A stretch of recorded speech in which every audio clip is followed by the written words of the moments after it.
کہ اگر آپ کو حجر اسود کا بوسہ نصیب ہو جائے تو آپ دونوں ہاتھ رکھ کے آواز کے بغیر حجر اسود کا ادب سے بوسہ لیں، اور اگر بوسہ نصیب نہیں ہوتا،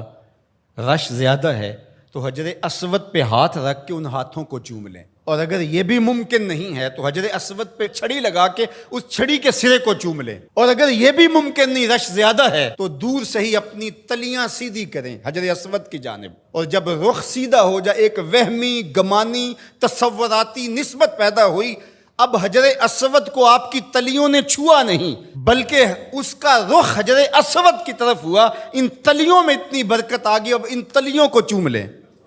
ان انگلیوں کو چوم لیں، اس لیے کہ ان کا رخ تو حجر اسود کی طرف ہوا تھا۔ تو جس پتھر پر میرے حضور کے ہونٹ لگے، جس پتھر پر میرے حضور کے لب لگے،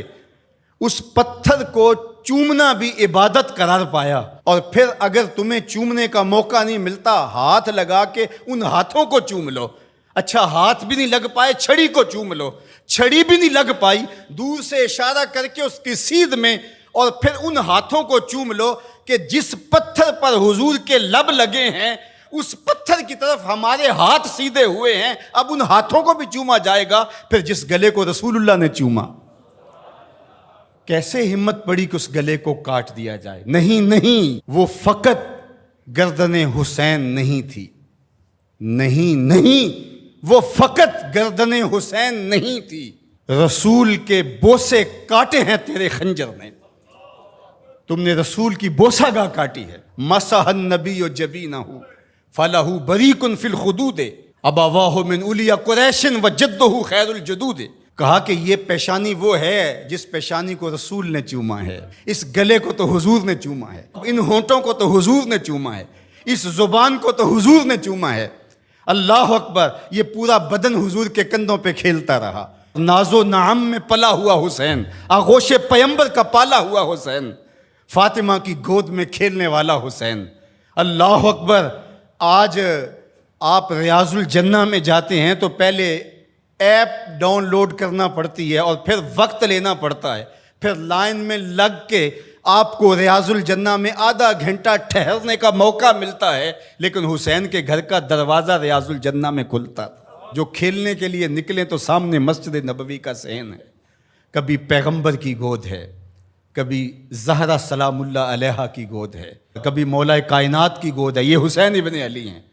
حضور علیہ السلام گزرتے ہیں اور حضرت امام حسین رو رہے ہیں، تو آقا کریم نے فرمایا حسین کو چپ کرواؤ، اس کا رونا مجھے اذیت دیتا ہے۔ تو بتائیے کہ جب نیزوں پہ حسین ابن علی کو پرویا گیا تو گنبد خضرا میں حضور کی کیفیت کیا ہوگی؟ جن کے دم سے دین کا بھرم قائم تھا، جو چراغے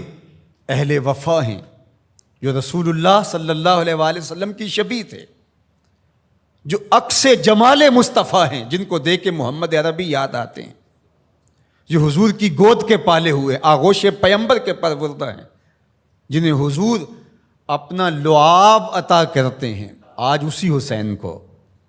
پیغمبر کے نواسے کو، 3 دن کے اس پیاسے کو کربلا میں ذبح کرنے کے لیے اسی رسول کی امت نیزے اور برچیاں لیے ٹوٹ پڑی ہے۔ ایک نے نیزا ماریا وچ سینے، دوجے تیراں دا می برسان لگ پے، ول کعبے دے سجدہ کرنے والے ہتھی آپ ہی کعبے نو ٹان لگ پے۔ بے مروت بے وفا تیرا بھی کیا افسانہ ہے، جس نے اپنی ہی شمع کو گل کیا تو وہ پروانہ ہے۔ حسین تو دین ہے، آپ دین کو ڈھا رہے ہیں۔ دین است حسین، دین پناہ است حسین، حسین منی و انا من حسین، حسین مجھ سے ہے اور میں حسین سے ہوں۔ نبی نے جس حسین کو کہا کہ وہ مجھ سے ہے، آج اسی حسین کو کربلا کے ریگزار میں ذبح کیا جا رہا ہے۔ ادھر سے تیر، ادھر سے تلواریں، ادھر سے نیزے، ادھر سے بالے، ادھر سے برچیاں، اور پیغمبر کا نواسا ان برچیوں والوں کے درمیان گھرا ہوا ہے۔ وہ کیا کسی نے کہا تھا، خاک پر وہ خون مشک بو بہنے لگا، ریت پر اسلام کے دل کا لہو بہنے لگا۔ اسلام کا دل تھے امام حسین رضی اللہ تعالیٰ عنہ، اس قلب دین کو، اس پناہ دین کو، شاہ سوارے دوش مصطفیٰ کو، نواسہ رسول کو، پورے بطول کو، ابن علی کو، برادر حسن رضی اللہ تعالیٰ عنہ کو آج جس طرح بے دردی سے شہید کیا جا رہا ہے. اترجو امتن قتلت حسینہ شفاعت جد ہی یوم الحسابی. وہ امت جس نے حسین کو قتل کیا وہ قیامت کے دن سے شفاعت مانگنے کیسے جائے گی؟ کیسے سوال شفاعت کا کرے گی جس نے ان کے نواسے کو شہید کر دیا؟ وہ کتنا دردناک منظر ہوگا جب قیامت کے دن سیدہ فاطمہ سلام اللہ علیہا اپنا مقدمہ لے کے رب کے حضور پیش ہوں گی اور حسین کے خون میں لتڑے ہوئے کپڑے اللہ کے حضور پیش کریں گی کہ مالک میں حسین کے خون کا حساب مانگنے آئی ہوں.